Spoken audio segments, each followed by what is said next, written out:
আপনি যে কথাটা বলেছেন বাজেট আসলেই বা বাজেট হয়ে গেলেই মূল্য বেড়ে যায়, আচ্ছা আমরা একটা কথা একটু জিজ্ঞেস করি, আমরা অনেকেই বাজারে যান নিশ্চয়ই, আমিও বাজারে যাই।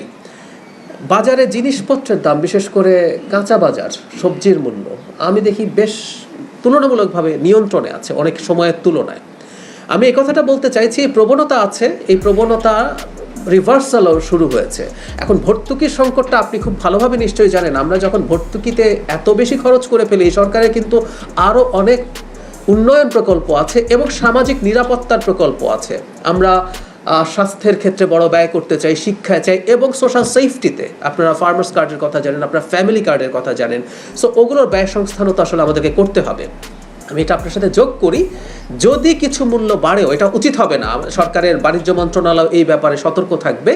কিন্তু একই সাথে আমি এই কথাটা বলতে চাই, সেটা হচ্ছে যদি কারো উপরে চাপ পড়ে, ওই ভালনারেবল গ্রুপটাকে কিন্তু আমরা রক্ষা করছি। আমরা বিদ্যুতের দাম তাদের জন্য বাড়াইনি, আমরা তাদের জন্য জ্বালানির দাম বাড়াইনি, এবং তারা আবার সরকারের কাছ থেকে অনেকেই ভাতা পেতে শুরু করবেন। এই বাজেটে একটা বড় পার্সেন্টেজের মানুষ ফ্যামিলি কার্ড পেয়ে যাবেন। সুতরাং তাদের ওই চাপ, একই সাথে অন্যান্য যেসব সেফটি আছে, আমাদের টিসিবির যেসব প্রকল্প ছিল বা অন্যান্য যেসব সেফটি নেটের প্রকল্প ছিল, সেগুলো বলবৎ থাকছে। সুতরাং এইটা আশা করি খুব বড় ইম্প্যাক্ট ফেলবে না। আমি একই সাথে আপনি আবারও বলছি, এর মানে এই না যে বাজারে যে অন্যায্যভাবে অন্যায়ভাবে মূল্য বৃদ্ধি হয় সেটা নিয়ে সরকার কাজ করবে না। সরকার নিশ্চয়ই কাজ করবে। বিইআরসি তো একটা কোয়াজি জুডিশিয়াল প্রতিষ্ঠান, ওইটা সরকার না, ওইটা একটা স্বাধীন প্রতিষ্ঠান, সে তার মতো করে কাজটা করে। সো তারা শুনানি করেছেন, তারা শুনানি করে তাদের কাছে মনে হয়েছে বিদ্যুতের দাম বৃদ্ধি করা দরকার, সেটা করেছেন। সরকার তার জায়গায়, সরকার কিন্তু এখানে একটা পক্ষ, সরকার কিন্তু এখানে বিইআরসি না, বিইআরসি একটা স্বাধীন প্রতিষ্ঠান।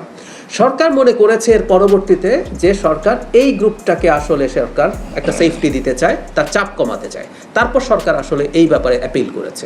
সো দুই জিনিস, ওখানে একটা মধ্যবর্তী প্রতিষ্ঠান হিসাবে, মানে এটা একটু বলি, আমার জনগণ নিশ্চয়ই বুঝবেন, মানে বিইআরসির প্রয়োজন কেন হয়েছিল। এই আলাপটা এই কারণে এসেছিল যে বিদ্যুৎ খাত তো আসলে প্রতিযোগিতার মধ্যে নাই, একমাত্র বিক্রেতা হচ্ছে সরকার। যদি এমন হতো যে বিদ্যুৎ খাতে আরও অনেক বেসরকারি বিক্রেতা আছে, তখন একটা কম্পিটিশনের প্রশ্ন ছিল। এখন সরকার যখন একা বিক্রেতা এবং আমরা বাধ্য সরকারের কাছ থেকে বিদ্যুৎ কিনতে, সেই কারণে এই কমিশনটা তৈরি হয়েছে, যাতে সরকার যখন বিদ্যুতের মূল্য বৃদ্ধি করতে যায় অ্যাটলিস্ট একটা হিয়ারিং যাতে হয়। সো সেটা তার কাজ সে করেছে, সরকার তার কাজ করেছে।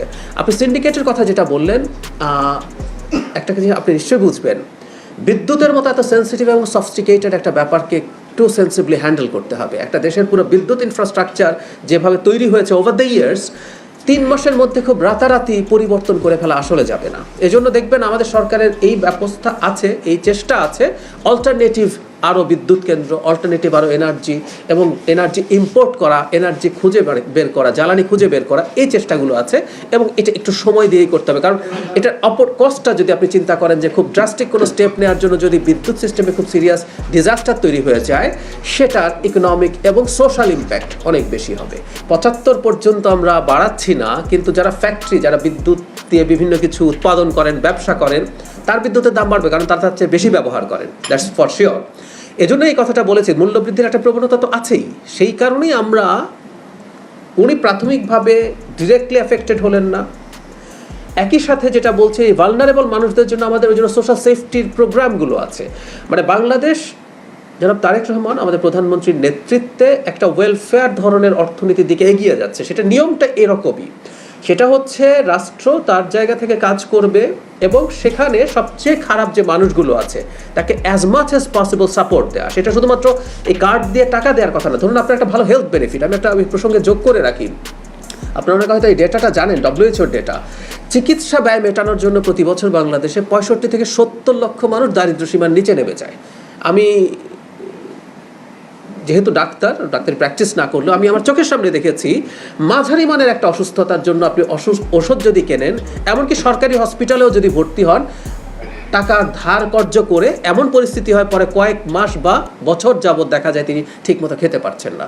সো এইভাবেই পাশে দাঁড়ানো, আমাদের স্বাস্থ্যের ক্ষেত্রে এই কাজগুলো হবে, সেভাবেই সাপোর্টগুলো হবে। আমি বিশ্বাস করি যে দ্রব্যমূল্য লজিকলি যদি অল্প বাড়ার কথা, খুবই অল্প বাড়ার কথা, সেটা যদি বাড়েও সেই চাপটা ওই ভালনারেবল মানুষ নিতে পারবেন। আমরা অন্যভাবে তাদের পাশে গিয়ে দাঁড়াবো নিশ্চয়ই। শেখ হাসিনা সরকারের সময় যখন আমি একজন অ্যাক্টিভিস্ট হিসাবে কথা বলেছি, বিদ্যুৎ সেক্টরে অলিগার্কদেরকে কি করা হয়েছে সেই আলাপ আমি জানি, আমার নিজের কাছেও এই ব্যাপারে যথেষ্ট জানাশোনা বা ঘাটাঘাটি করেছি আমি।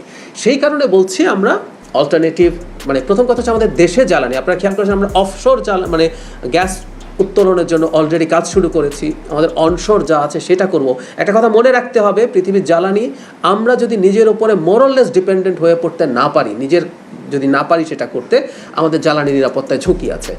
আচ্ছা, লিকুইড আমরা যতই গ্যাস তুলি, আমাদের তো লিকুইড যে জ্বালানি সেটা আসলে আমাদের তেমন একটা নেই। সেই জন্য খেয়াল করবেন আমরা সোলারের দিকে, রিনিউয়েবলের দিকে চিন্তা করছি, যাতে আমরা যত বেশি সম্ভব, কারণ আমরা বিদ্যুৎ যদি অনেক বেশি উৎপাদন করতে পারি, আমাদের ভেহিক্যালগুলোকে আমরা অনেক বেশি ইলেকট্রিক ভেহিক্যাল হিসাবে চালাতে পারবো। সো আমাদের ওই প্রস্তুতিগুলোও দেখবেন খুব ভালোভাবে আছে, আমরা সেই চেষ্টা করছি। এটা একটু সময় নেবে এবং এটা শুধুমাত্র কয়েক মাস না, এটা আসলে কয়েক বছরের ব্যাপার।